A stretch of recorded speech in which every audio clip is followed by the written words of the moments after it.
Damai sejahtera Allah Bapa, Putranya Yesus Kristus, dan Roh Kudus memenuhi hidup kita saat ini di hari Senin 22 September 2025.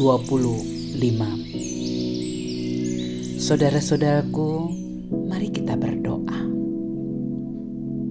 Bapa di sorga, saat ini kami menghampiri hadirat-Mu, menaikkan rasa syukur sebab hidup kami adalah karena Kristus.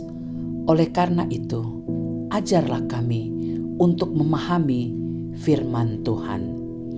Demi nama Yesus kami berdoa. Amin.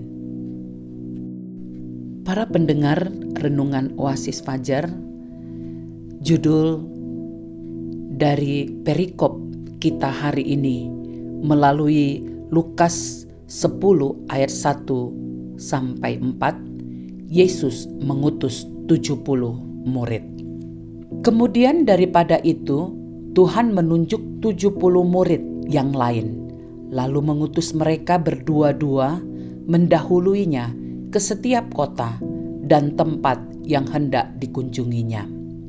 Katanya kepada mereka, "Tuaian memang banyak, tetapi pekerja sedikit. Karena itu, mintalah kepada Tuan yang empunya tuaian, supaya ia mengirimkan pekerja-pekerja untuk tuaian itu. Pergilah, sesungguhnya aku mengutus kamu seperti anak domba ke tengah-tengah serigala." Judul renungan kita, saudaraku, adalah hidup dalam ketergantungan kepada Kristus. Ayat 4 sebagai penekanannya, "Janganlah membawa pundi-pundi atau bekal atau kasut, dan janganlah memberi salam kepada siapapun selama dalam perjalanan." Saudaraku, ketergantungan adalah satu keadaan di mana seseorang bergantung atau berharap pada pihak lain. Seorang anak kecil memiliki ketergantungan kepada orang tuanya untuk memenuhi sesuatu yang dibutuhkan. Teks firman Tuhan ini, Yesus mengutus 70 murid untuk mendahuluinya ke kota dan tempat di mana ia akan berkunjung. Dia mengatakan bahwa tuaian banyak, tapi pekerja sedikit. Ayat ketiga, Yesus memberi perintah, "Pergilah, aku mengutus kamu."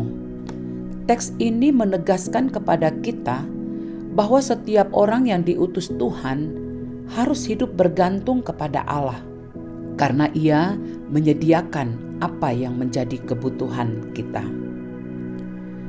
Mengapa harus bergantung kepada Kristus?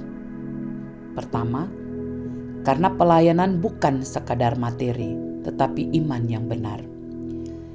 Yesus ingin murid-murid belajar mengandalkan Dia dalam hidup dan pelayanan mereka, sebab Kristus mampu menyediakan apa yang mereka butuhkan.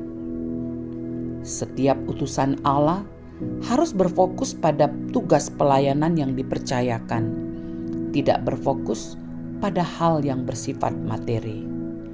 Melalui teks ini, Tuhan mengingatkan kita untuk tetap bergantung kepada Kristus melalui iman kita kepadanya dan berfokus pada pelayanannya. Utusan Allah harus percaya Dia sanggup menyediakan yang kita butuhkan. Seperti firman-Nya dalam Matius 6 ayat 33, "Tetapi carilah dahulu kerajaan Allah dan kebenaran-Nya, maka semua akan ditambahkan kepadamu." Yang kedua, karena keberhasilan pelayanan berasal dari Tuhan. Kasut adalah perlengkapan kaki manusia ketika berjalan. Bekal biasa berkaitan dengan persiapan kebutuhan jasmani manusia. Kasut dan bekal adalah dua hal yang dibutuhkan oleh manusia pada umumnya. Tuhan mengatakan jangan membawa bekal atau kasut. Ini bukan berarti Tuhan menyuruh murid telanjang kaki secara harfiah, tapi mengingatkan mereka bahwa yang utama dipersiapkan sebagai utusan Kristus adalah misi Kristus. Keberhasilan pelayanan bukan dari perlengkapan atau persiapan kita, tetapi misi yang dikerjakan dengan tepat. Penegasannya, kehidupan dari utusan Kristus harus bergantung penuh kepada Tuhan Yesus yang mempercayakan pelayanan kepada setiap orang yang diutusnya. Para pendengar Renungan Oasis Fajar, mari kita berdoa. Tuhan, tolonglah kami supaya tidak mengandalkan apa yang ada pada kami dalam menjalani hidup ini, tetapi kami selalu hidup dalam ketergantungan kepada Kristus dalam setiap hal. Demi nama Yesus, kami berdoa. Amin. Para pendengar Renungan Oasis Fajar, inilah renungan kita hari ini. Tuhan melimpahkan kekuatan kepada kita untuk dapat melakukan firman-Nya. Amin.